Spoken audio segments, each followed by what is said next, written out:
The first time I actually killed someone, I was 19 in the infantry battalion that was in. It was Green Jacket Battalion.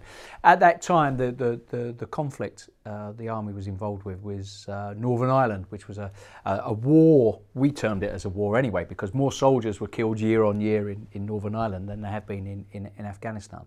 And I was 19 years old, and I got caught in an ambush, and I was a Lance Corporal by then, so it's my second tour in Northern Ireland.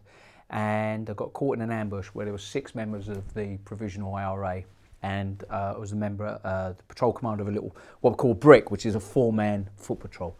And I literally just turned a corner in a place, in a town called Keady, which was right on the border with Southern Ireland, which was, not involved in the conflict.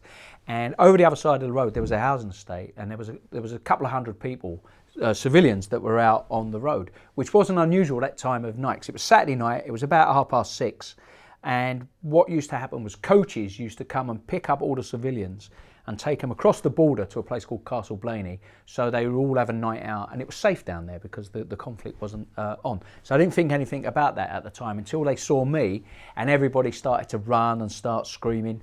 And what happened, I looked to my left, and just literally about sort of 10 metres away, there was 6, I didn't realise at the time, but there were 6 members of the Provisional IRA with their black masks on and their assault rifles. What they were doing, they were loading up into a cattle truck, which is big sort of lorry with just a half sort of levelled tailgate, so when it came down the cattle could get in.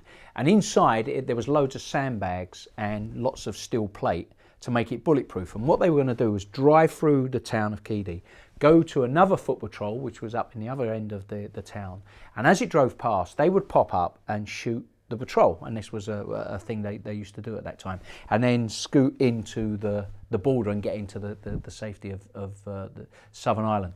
So what happened is I saw these guys. There was one of the guys, the guy nearest to me, he saw me and literally through his mask, both our eyes opened up like saucers, because it was totally unexpected. And this big firefight happened. It was called a cabbie, because everybody was there just firing away.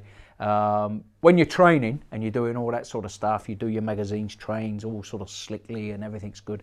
When people are shooting at you, it really doesn't work like that, and it's all a bit panicky. So everybody's basically what we call getting the rounds down the range, just trying to get rounds down to shoot them, and they're trying to get rounds down to shoot us. And it just went on and on. So you changed magazines again. I'm taking my time trying to get the magazines out of my pouches, and it wasn't as slick as it should have been, as if when I was training. The big firefight happened. Some people got into some of the Provisional IRA got into the cattle truck, and they started to drive through to try and escape. And then I started to run forward, and there was a row of shops to my left-hand side, and I saw movement in the shop. So I literally turned around and I started firing into the shop, and all the glass started to splinter. Fortunately, I didn't hit anyone because they were all civilians. But by now, I was so sort of scared and so sort of sparked up. Anything that was moving, I was going to fire at. So we had what's called the contact, which is the firefight. And out of that firefight, 3 people were members of the Provisional IRA were wounded, and one of them, which was a guy called Peter McNab. Obviously, I didn't know his name at the time. Was only about 6 months older than me. I was 19. He just turned 20, and he was dead. And at that time, during that war, there was an incentive to get a kill, or what we called an A1 arrest, which was the top 20 terrorists. And we were all given these pictures of mugshots of the top 20 terrorists everybody wanted to arrest. So if you got one of those A1 arrests, or you killed a terrorist, you got 2 weeks extra leave at the end of the tour. So all of a sudden, this was the first kill of the tour, and it was all very exciting. There was all the credibility of the kill of the tour, and the fact is that it's the first contact, all that sort of stuff. And literally, after that contact, we went back to what we call the security force base where we lived in Keady, which is all much like you see on the TV now. It's all sort of barbed wire and concrete to stop you getting bombed and shot at. And I was watching what had happened on the news, and everybody wanted to know about the details. It was all very exciting, the first kill of the tour and all that. And actually, what I couldn't tell them was that I was scared. And that's one of the reasons I turned and shot everybody in the butcher shop. That I was scared because, I was 19, I'm up to, up to my chin in body armour and helmets and automatic weapons, all that sort of stuff. Because what I felt was that nobody wanted to hear about the fact that you were scared doing it. They just wanted to hear about the good stuff that had went on. And I didn't feel sort of old enough to say, actually, I was scared doing it because I didn't want to die and someone was shooting at me. And it wasn't until I got into the Special Air Service years later, and I turned up as a trooper. By the time I joined the Special Air Service, I was a sergeant in the infantry. But when you join, you lose all your rank and you start again. So I was a trooper, which is a private soldier. So I joined my air assault troop within the Special Air Service. And there's people who've been in Special Forces 15, 16 years. And they've done a lot of that stuff.